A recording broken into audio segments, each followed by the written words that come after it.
Welcome to the Daily Proverb, where we reflect on one proverb, wrestle with one question, to grow wiser one day at a time.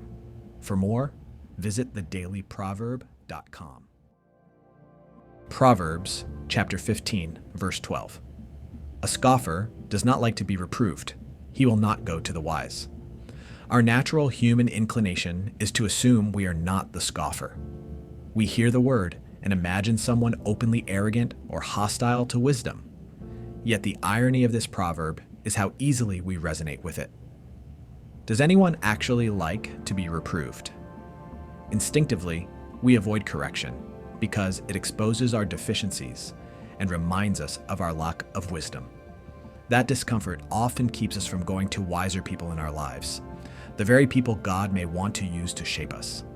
In that sense, we fit the category of the scoffer more often than we are comfortable admitting, not because we despise wisdom outright, but because we resist it when it becomes personal. If we flip the proverb around, we begin to see what wisdom actually looks like in practice. The wise person does not avoid correction, he seeks it out. He goes to other wise people for reproof, counsel, and honest feedback. Over time, the wise even learn to value what initially stings, because they understand that painful wisdom is often the most transformative. Generic advice is easy to hear, but rarely changes us, while personal advice cuts close to home and is much harder to absorb. Yet, that is precisely why it is so valuable. The wise person cherishes personal feedback, trusting that God uses it as a means of growth. I think about my own life and the personal criticism I've received over the years, how much of it stung, and how much of it God used to produce real change. Many people remain stagnant, not because they lack opportunities to grow, but because they avoid those who might tell them something hard but true. What if we were so secure in our identity in Christ that we could even seek out our most critical voices? One of the most impactful moments in my life came when my pastor challenged a group of young men to go to their wives and ask a simple question: what can I do better? And then to receive the answer without defending themselves. When I did this, my wife said, "I wish we prayed more together."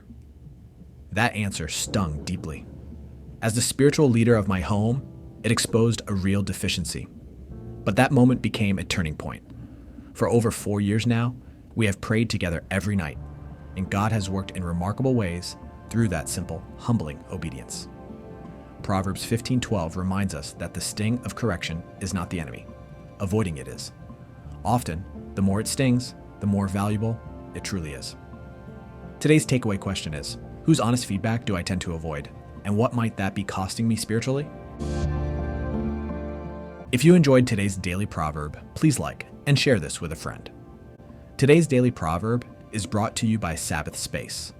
Reduce your screen time by 81% by temporarily blocking apps and notifications. Spend less time scrolling and more time with God and real-life connections. Download Sabbath Space today on the iOS App Store.